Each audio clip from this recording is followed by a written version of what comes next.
ಹಂಬಲವನ್ನು ಕೂಡ ನಾನು ಇಟ್ಕೊಂಡಿದ್ದೆ. ಆದರೆ ಅನಿವಾರ್ಯವಾಗಿ ನಾನು 3 ಗಂಟೆಗೆ ಬೆಳಗಾಂದಲ್ಲಿ ಒಂದು ತುರ್ತು ಸಭೆಯನ್ನು ಕರೆದಿರೋದ್ರಿಂದ ಅನಿವಾರ್ಯವಾಗಿ ತೆರಳಲೇಬೇಕಾಗಿರ್ತಕ್ಕಂಥ ಒಂದು ಸಂದರ್ಭ ಇರೋದ್ರಿಂದ ಸಾಯಂಕಾಲ ನಮ್ಮ ಸುಪುತ್ರರಾಗಿರ್ತಕ್ಕಂಥ ಚಿದಾನಂದ ಸೌದಿ ಅವರು ಬಂದು ಆ ಕಾರ್ಯಕ್ರಮದಲ್ಲಿ ಭಾಗವಹಿಸಿ ಆ ಕಾರ್ಯಕ್ರಮವನ್ನು ಯಶಸ್ವಿಯಾಗಿ ಆಗಲಿ ಅಂತ ಹೇಳಿ ಇವತ್ತು ನಾನು ನಿಮ್ಮೆಲ್ಲರಿಗೂ ಕೂಡ ಶುಭವನ್ನು ಕೋರ್ತೇನೆ. ಅದು ಒಂದು ಮಾತನ್ನು ಹೇಳಬೇಕಾಗಿಲ್ಲ, ಇಲ್ಲಿ ಹಿರಿಯರೆಲ್ಲರೂ ಸೇರ್ಕೊಂಡು ಇಲ್ಲೊಂದು ಟ್ರಸ್ಟ್ ಕಮಿಟಿಯನ್ನು ನಿರ್ಮಾಣ ಮಾಡಿಕೊಂಡು ಬಹಳ ಶ್ರದ್ಧೆಯಿಂದ ಭಕ್ತಿಯಿಂದ ನಮ್ಮೆಲ್ಲರೂ ಜನರಿಗೆ ಒಂದು ಭಕ್ತಿಯ ಭಾವವನ್ನು ಬಿತ್ತಬೇಕು, ಸಮಾಜ ಸಜ್ಜನರಾಗಿ ಬದುಕಬೇಕು ಅಂತಕ್ಕಂಥ ಒಂದು ವಿಚಾರದಲ್ಲಿ ಇಟ್ಕೊಂಡು ವಿಠ್ಠಲ್ ಮತ್ತು ರುಕ್ಮಿಣಿ ದೇವಸ್ಥಾನವನ್ನ ತಾವೆಲ್ಲರೂ ಕೂಡ ಅತ್ಯಂತ ಭಕ್ತಿಯಿಂದ ಶ್ರದ್ಧೆಯಿಂದ ನಿರ್ಮಾಣ ಮಾಡಿದರೆ ಅದಕ್ಕೆ ನಾನು ನಿಮ್ಮೆಲ್ಲರಿಗೂ ಕೂಡ ಅಭಿನಂದನೆಗಳನ್ನು ಈ ಸಂದರ್ಭದಲ್ಲಿ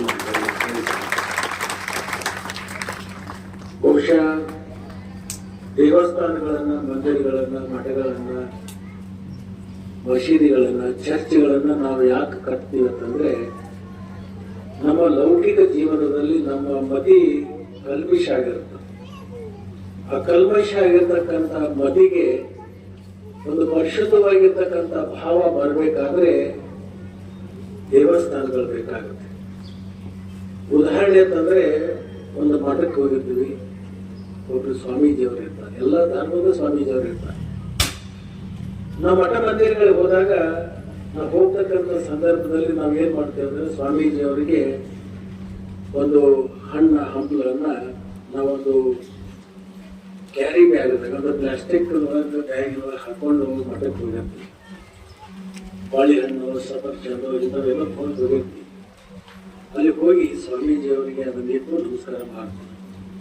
ಇವಾಗ ದೇವಸ್ಥಾನಕ್ಕೆ ಹೋದಾಗ ಕೂಡ ನಾವು ಪ್ರಸಾದ ಕೊಂಡು ಹೋಗಿರ್ತೀವಿ, ದೇವರ ಮುಂದೆ ಇಡ್ತೀವಿ.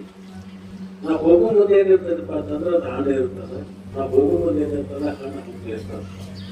ಅಲ್ಲಿ ಹೋಗಿ ಸ್ವಾಮೀಜಿ ಅವರಿಗೆ ಕೊಟ್ಟ ಮೇಲೆ ನಾವು ಕೊಟ್ಟಿರ್ತಕ್ಕಂಥ ಹಣ್ಣನ್ನ ತಿರುಗಿ ನಾವು ಕೊಟ್ಟಾಗ ನಾವು ಒಡಿ ಒಟ್ಟಿ ಅದನ್ನ ತಗೊಂಡಿರ್ತೀವಲ್ಲ, ತಗೊಂಡು ಹೊರಗೆ ಬಂದ ಮೇಲೆ ಏನ್ ಹೇಳ್ತೀವಿ ಅಂದ್ರೆ ನಾವು ಹೋಗುವಾಗ ಏನ್ ಇದೇ ತಗೊಂಡು ಹೊಟ್ಟೆದಂತ ಕೇಳಿದಾಗ ಅವಾಗ ಏನ್ ಹೇಳ್ತೀರಿ? ಬಾಳೆಹಣ್ಣು ಅಂತ ಹೇಳಿ, ಇಲ್ಲ ಸೇಬು ಹಣ್ಣು ಅಂತ ಹೇಳಿ.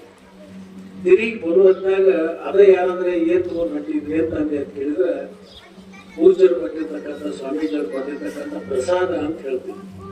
ಇವ್ರ ಉದಾಹರಣೆ ಏನಪ್ಪಾ ಅಂತಂದ್ರೆ ಒಂದು ಸ್ಥಾನಕ್ಕೆ ಹೋದ ಮೇಲೆ ಒಂದು ವಸ್ತುವಿನ ಹೆಸರು ಹೇಗೆ ಪರಿವರ್ತನೆ ಆಗ್ತದೆ. ದೇವಸ್ಥಾನಕ್ಕೆ ಹೋದಾಗ ಪ್ರಸಾದ ಆಗುತ್ತೆ, ಸ್ವಾಮೀಜಿಯವ್ರ ಹತ್ರ ಹೋದಾಗ ಪ್ರಸಾದ ಅಂತ ಆಗುತ್ತೆ, ಆಶೀರ್ವಾದ ಅಂತ ಆಗುತ್ತೆ. ಹಂಗೆ ನಾವು ಒಂದೊಂದು ಸ್ಥಳಕ್ಕೆ ಹೋದಾಗ ಹೆಂಗೆ ಹೆಸರುಗಳು ಬದಲಾವಣೆ ಆಗ್ತಾವಲ್ಲ, ನಾವು ಒಂದೊಂದು ದೇವಸ್ಥಾನಕ್ಕೆ ಹೋದಾಗ ನಮ್ಮ ಬುದ್ಧಿ ಕೂಡ ಬದಲಾವಣೆ ಆಗುತ್ತೆ. ಅಲ್ಲಿ ಹೋದಾಗ ಏನಾಗತ್ತಪ್ಪ ಅಂತಂದ್ರೆ ದೇವಸ್ಥಾನಕ್ಕೆ ಹೋದಾಗ ನಮ್ಮಲ್ಲಿ ಏನೋ ಕಲ್ಮಿಷ ಆಗಿರ್ತಕ್ಕಂಥ ಮನಸ್ಸು ಇರ್ತದೆ. ಆದ್ರೆ ದೇವಸ್ಥಾನಕ್ಕೆ ಹೋದ್ಮೇಲೆ ಅಲ್ಲೊಂದು ನಮಗೆ ಭಾವ ಬದಲಾಗುತ್ತೆ. ಭಾವ ಏನು ಬದಲಾಗ್ತಂದ್ರೆ ಭಗವಂತ ನೀನು ಕೊಟ್ಟಿರ್ತಕ್ಕಂಥ ಜನ್ಮ ಸಾರ್ಥಕ ಆಗಿದೆ, ಮುಂದೆ ನಿನ್ನ ಅನುಗ್ರಹದಿಂದ ನಾನು ಚೆನ್ನಾಗಿ ನಡ್ಕೊಂಡು ಹೋಗುವಂತ ಒಂದು ಆಶೀರ್ವಾದ ಮಾಡು ಅಂತ ಹೇಳಿ ಭಗವಂತನಲ್ಲಿ ನಾವು ಪ್ರಾರ್ಥನೆ ಮಾಡ್ತೀವಿ. ಭಗವಂತ ನಾವ್ ಯಾರು ನೋಡಿಲ್ಲ, ಭಗವಂತ ನೋಡ್ಲಿಕ್ಕೆ ನಮಗೆ ಸಿಗೋದಿಲ್ಲ. ಯಾಕಂದ್ರೆ ನಿರಾಕಾರ ಬ್ರಹ್ಮ, ದೇವರಿಗೆ ಆಕಾರ ಇಲ್ಲ, ನಿರಾಕಾರ. ಆದ್ರೆ ನಾವ್ ಏನ್ ಮಾಡ್ತೀವಿ ಅಂದ್ರೆ ಒಂದು ಮೂರ್ತಿಯನ್ನ ತಂದು ಆ ದೇವಸ್ಥಾನದ ಇಟ್ಟ ಮೇಲೆ ಅಲ್ಲಿ ನಾವೇನ್ ಕಾಣ್ತೀವಿ ಅಂದ್ರೆ ಭಗವಂತನನ್ನ ಸಾಕ್ಷಾತ್ವಾಗಿ ಅಲ್ಲಿ ನೋಡ್ತೀವಿ. ಹಂಗೆ ನಾವು ವಿಠ್ಠಲನಾಗಲಿ ರುಕ್ಮಿಣಿನಾಗಲಿ ನಾವ್ ಯಾರು ನೋಡಿಲ್ಲ.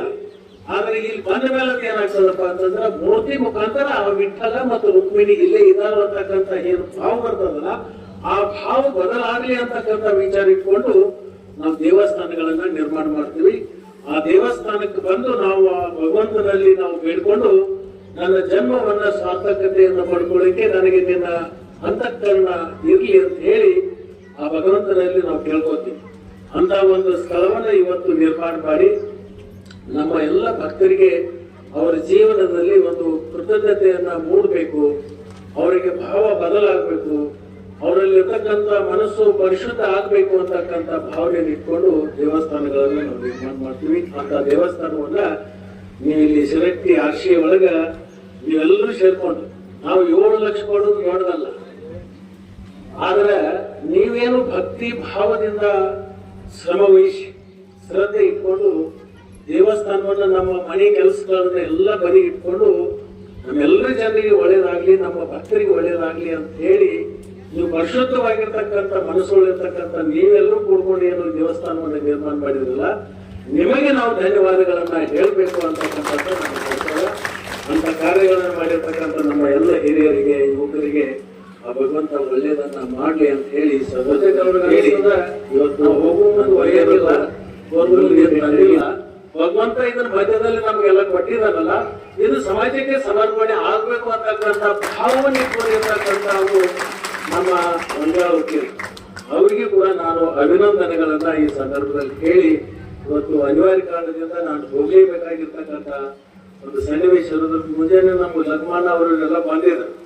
ಇದು ಚಿದಾನಂದ ಕಳಿಸ್ಬಿಟ್ಟು ನಮ್ಗೆ ಅನಿವಾರ್ಯ ಆಗಿದೆ. ಅವ್ರು ಹೇಳಿದ್ರು ಮಧ್ಯಾಹ್ನ ಬಂದ್ರೆ ಅಟ್ಲೀಸ್ಟ್ ನೀವು ದೇವಸ್ಥಾನಕ್ಕೆ ಬಂದು ನಮಸ್ಕಾರ ಮಾಡ್ಕೊಂಡು ಒಂದು ರೇಬನ್ ಕಟ್ ಮಾಡಿ ಹೋಗ್ರಿ ಅಂತ ಹೇಳಿದಾಗ ಇವತ್ತು ನಾನು ಬರ್ಬೇಕಾಗಿದೆ. ಬಂದು ಅದನ್ನ ಆ ಒಂದು ಶುಭ ಕಾರ್ಯದಲ್ಲಿ ನಾನು ಭಾಗವಹಿಸಿದ್ದೀನಿ. ಇವತ್ತು ನನ್ನೊಂದು ಕೋರಿಕೆ ಏನಪ್ಪ ಅಂತಂದ್ರೆ, ನೀವೆಲ್ಲರೂ 2-3 ದಿವಸದ 4 ದಿವಸದ ಇಲ್ಲಿ ಕಾರ್ಯಕ್ರಮವನ್ನು ಮಾಡ್ಕೊಂಡು ಬಂದಿದ್ದೀವಿ. ಇವತ್ತು ದಿವಸ ಏನು ಸಾಯಂಕಾಲದ ಪ್ರಸಾದ ವ್ಯವಸ್ಥೆ ಅದನ್ನೋ ಆ ಪ್ರಸಾದ ವ್ಯವಸ್ಥೆವನ್ನ ಏಟಾಗುತ್ತೆ ಅದನ್ನ ನಾನು ಕೂಡ ಅದನ್ನ ಪೂರ್ಣವಾಗಿ ಮುಂದುವರಿಸಿ ಅದನ್ನ ತಾವೆಲ್ಲರೂ ಸ್ವೀಕಾರ ಮಾಡಬೇಕು ಅಂತ ಹೇಳಿ ಈ ಸಂದರ್ಭದಲ್ಲಿ ಕೇಳ್ಕೊಂಡು ನಾನು ಕರೆಸಿಕೊಂಡು ಈ ಕಾರ್ಯಕ್ರಮದಲ್ಲಿ ಭಾಗವಹಿಸಲಿಕ್ಕೆ ಅನುವು ಮಾಡಿಕೊಟ್ಟು, ನಾನು ಬಂದಂತ ಸಂದರ್ಭದಲ್ಲಿ ಅತ್ಯಂತ ಗೌರವದಿಂದ ಪ್ರೀತಿಯಿಂದ ನನ್ನನ್ನು ಗೌರವಿಸಿ 2 ವಿಚಾರಗಳನ್ನು ಹಂಚ್ಕೊಳ್ಳಿಕ್ಕೆ ಅನುವು ಮಾಡಿಕೊಟ್ಟಿರ್ತಕ್ಕಂಥ ನಿಮ್ಮೆಲ್ಲರಿಗೂ ಕೂಡ ಮತ್ತೊಮ್ಮೆ ನಾನು ಅಭಿನಂದನೆಗಳನ್ನು ಈ ಸಂದರ್ಭದಲ್ಲಿ ಹೇಳಿ, ದಯವಿಟ್ಟು ಸಂಜೀವ್ ಪ್ರಸಾದದ ಒಂದು ವ್ಯವಸ್ಥೆಯನ್ನ ನಾನು ಮಾಡ್ತೀನಿ, ಅದನ್ನು ತಾವೆಲ್ಲರೂ ಸ್ವೀಕಾರ ಮಾಡಬೇಕು ಅಂತ ಹೇಳಿ ಕೇಳ್ಕೊಂಡು ನಾನು ಮಾತು